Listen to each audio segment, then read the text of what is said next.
ఓం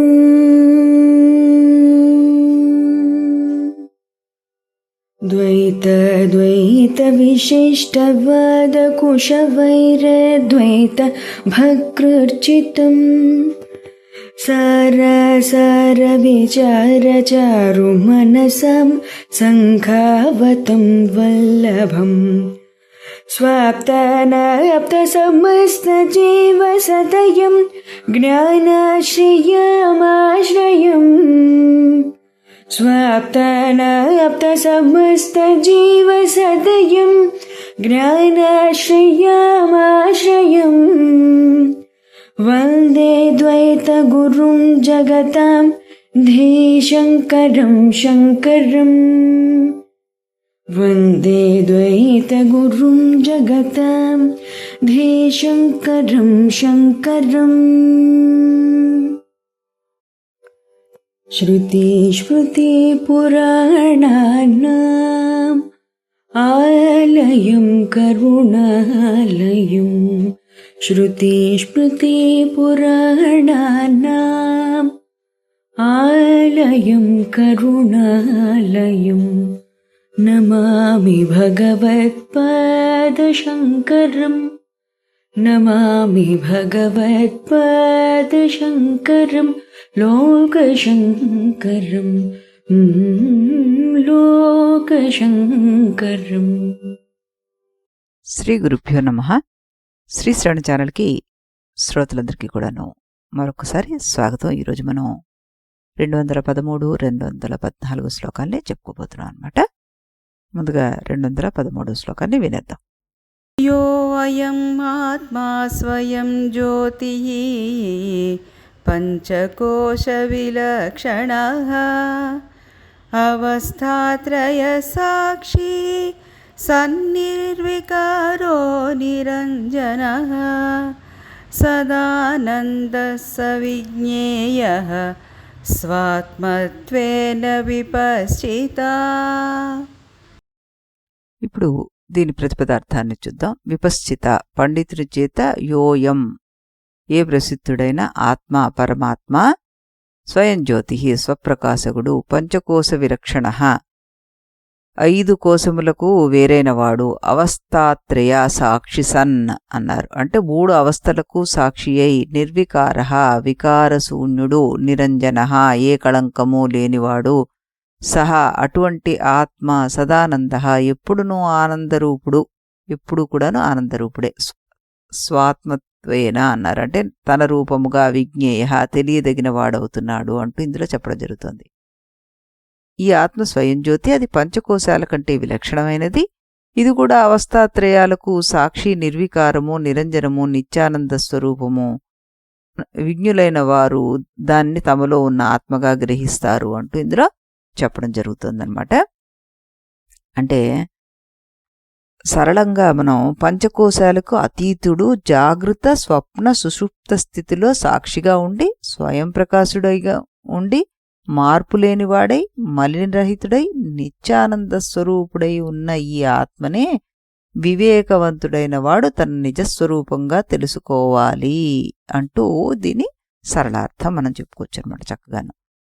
ఇక్కడ పంచకోశాలన్నీ నిరాకరించిన తర్వాత సాక్షి చైతన్యం మిగులుతోంది అంటూ మనం చెప్పుకున్నాం కదా. మరి ఆ సాక్షి ఎవరు? ఈ ప్రశ్నకు సంపూర్ణ సమాధానాన్ని ఇక్కడ మనకి భగవత్పాదులు వారు ఇస్తున్నారనమాట. ఏంటి? స్వయం జ్యోతి ఆయన. ఎవరు ఆయన అంటే స్వప్రకాశుడు అంటున్నారు. సూర్యుడిని చూడ్డానికి కళ్ళు కావాలి, కళ్ళను తెలుసుకోవడానికి మనస్సు కావాలి, మనస్సును తెలుసుకోవడానికి చైతన్యం కావాలి. కానీ ఈ చైతన్యాన్ని తెలుసుకోవడానికి ఇంకేమైనా కావాలా అంటే లేదు అంటున్నారు. ఎందుకు? అది స్వయం ప్రకాశము అంటూ చెప్పడం జరుగుతుందన్నమాట. యద్వాచా అనభ్యుదితం ఏన వాగాభ్యుద్యతే అంటారు. మాటలు దాన్ని తెలియచేయలేవు, కానీ మాటలకి మాత్రం శక్తిని అదే ఇస్తుంది అంటూ మనకి ఉపనిషత్తు చక్కగా చెప్తుందనమాట.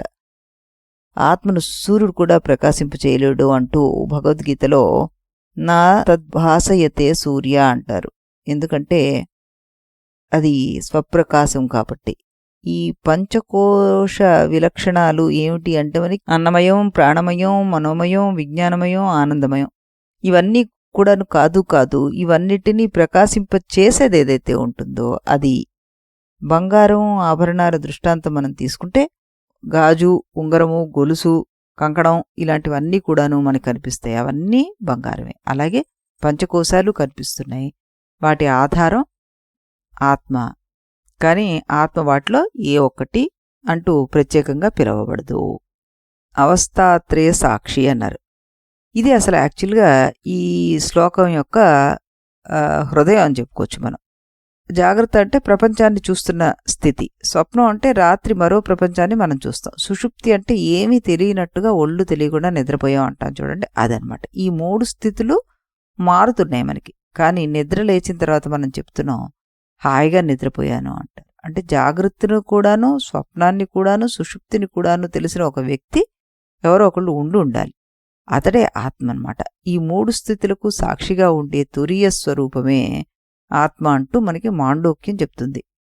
నిర్వికారము అంటారు కదా శంకరుల వారు. అంటే శరీరం మారుతుంది, మనస్సు మారుతుంది, బుద్ధి మారుతుంది. కానీ నేను ఉన్నాను అనే చైతన్యం ఎప్పుడైనా మారిందా? లేదు. బాల్యంలో కూడా అదే ఉంది, ఇప్పుడు అదే ఉంది, వృద్ధాప్యంలో కూడా మనకు అదే ఉంటుందన్నమాట. నా జాయతే మ్రియతే వా కదాచిత్. దీనికి అసలు జనన మరణాలు లేవు. నిరంజనం అన్నారు ఇక్కడ. అంజనం అంటే రంగు, నిరంజనుడు అంటే ఏది అంటుకోని వాడు అని అర్థం. ఆకాశ దృష్టాంతం తీసుకుంటే మనకి మేఘాలు వస్తాయి, వర్షం పడుతుంది, పొగ వస్తుంది. కానీ ఆకాశం ఏమైనా తడిసిపోతుందా? తడదు. అలాగే పాపము, పుణ్యము, సుఖము, దుఃఖం ఇవి ఏవి కూడాను ఆత్మకి అంటుకోవన్నమాట. యథా సర్వగతం సౌక్ష్మ్యాదాకాశం నోరిప్యతే అంటూ ఆకాశంలో ఆత్మ కూడా అంటుకోదు అంటారు. సదానంద, ఇది చాలా ముఖ్యమైన పదం కింద మనం తీసుకుంటే ఆనందమయ కోసం కొన్నిసార్లు ఆనందిస్తుంది, మరి కొన్నిసార్లు. కానీ ఆత్మ సదానంద, ఎప్పుడూ ఆనందపై. అందులో ఆనందో బ్రహ్మేతి అంటుంది తైత్తరీయం. బ్రహ్మమే ఆనందస్వరూపం కాబట్టి ఇంకక్కడ వేరే భావం అంటూ ఏమీ ఉండదు అంటూ మనం ఇందులో తెలుసుకోవచ్చు అనమాట. సవిజ్ఞేయ, ఇప్పటివరకు ఆచార్యులు ఇది కాదు అంటూ చెప్పారు, ఇప్పుడు ఇదే తెలుసుకోవాలి అంటూ చెప్తున్నారన్నమాట. స్వాత్మాత్వేన అంటే ఇది చాలా ముఖ్యమైనది. బయట వెతకకూడదు, ఎక్కడికి వెళ్ళి పొందేది కాదు. స్వయంగా నేనే అని తెలుసుకోవాలి, స్వ అంటూ తెలుసుకోవాలి అంటూ ఇందులో చెప్పడం జరిగింది. చాందోగ్యోపనిషత్ తీసుకుంటే మనం తత్వమసి అంటాం కదా, నువ్వే ఆ బ్రహ్మస్వరూపుడువయ్యా అంటూ చెప్పడం జరుగుతుంది అనమాట. ఆత్మజ్ఞానం అన్నది కొత్తగా వచ్చేది కాదు, స్వరూప స్మరణ మాత్రమే. ఇప్పుడు ప్రహ్లాదుడి విషయంలో ఆయన ఎప్పుడూ స్వరూపానందుడే. ఆయన రాజభవనంలో ఉన్న, హింస మధ్యలో ఉన్న ఒకే ఆనందంలో ఉన్నాడు. ఆ పరమాత్మ తత్వాన్ని ఆయన అనుభవించాడు కాబట్టి ఆయన స్వరూపానందుడు. పంచకోశాలకి అతీతుడివి, జాగృత స్వప్న సుషుప్త సాక్షివి, నువ్వు స్వప్రకాశ చైతన్యానివి, నువ్వు నిర్వికారుడివి, నువ్వు నిరంజనుడివి, నువ్వు నిత్యానంద స్వరూపుడివి, నువ్వు అది తెలుసుకో అంటున్నారు శంకరుల వారు ఇందులో. అహం బ్రహ్మాస్మి అన్న అనుభవానికి ద్వారం ఇది అంటూ ఆయన దీన్ని ముగిస్తున్నారనమాట. ఇప్పుడు మనం మరో శ్లోకాన్ని కూడా ఇందులో వినేద్దాం.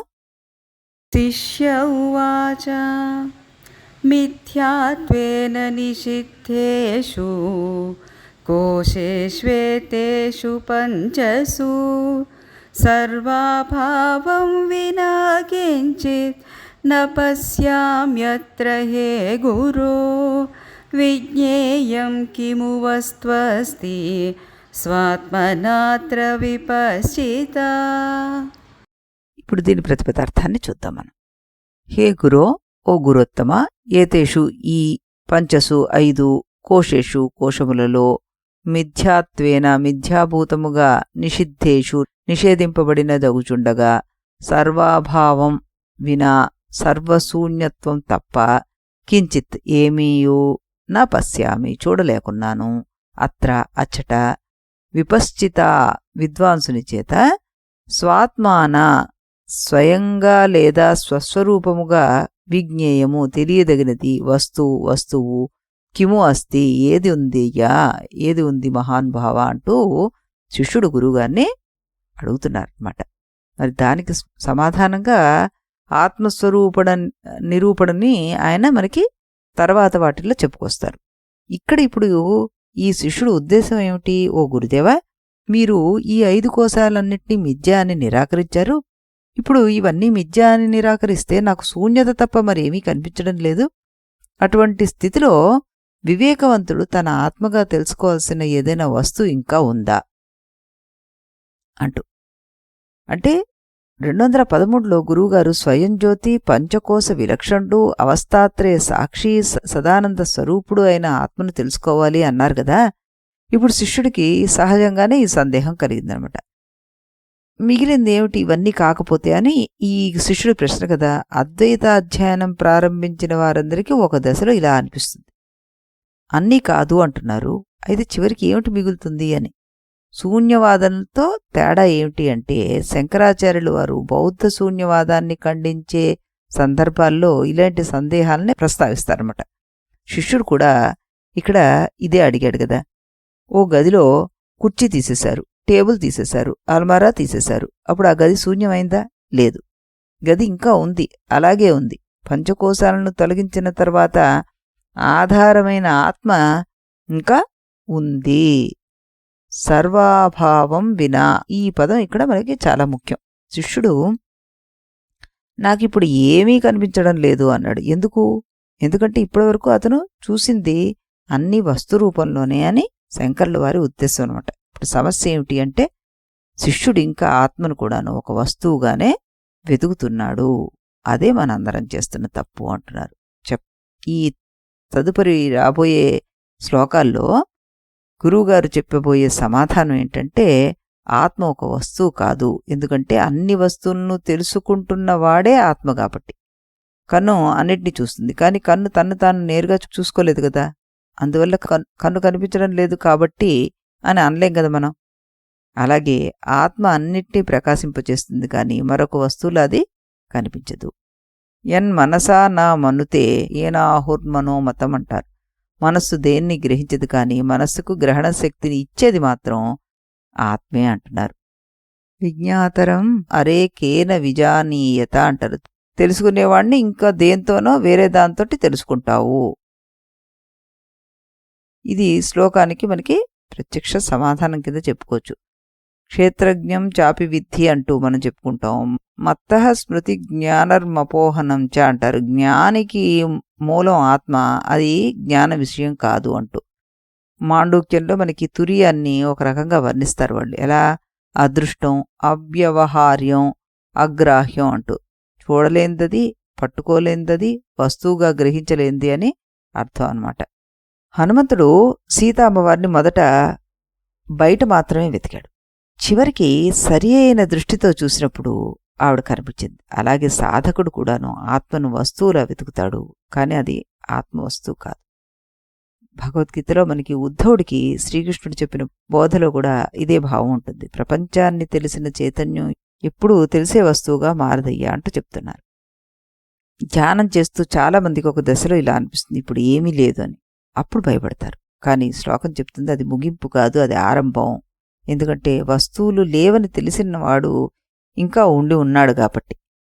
శిష్యుడు అదే విషయాన్ని అడిగారనమాట. పంచకోశాలను తొలగించిన తర్వాత మిగిలిన శూన్యమా అంటే దానికి భగవంతుడు మిగిలింది శూన్యం కాదు అంటూ చెప్తున్నారనమాట.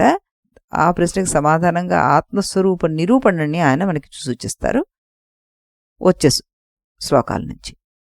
కాబట్టి మళ్ళీ మనం రేపు ఇదే సమయానికి ఇదే ఛానల్లో ఆత్మస్వరూప నిరూపణకి సంబంధించిన శ్లోకాన్ని తెలుసుకుంటూ ముందుకెళ్దాం.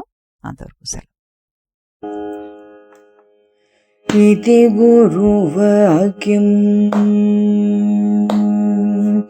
ఇది గురువాక్యం, విధి వేదాంతం విదితారకమితి బ్రహ్మము.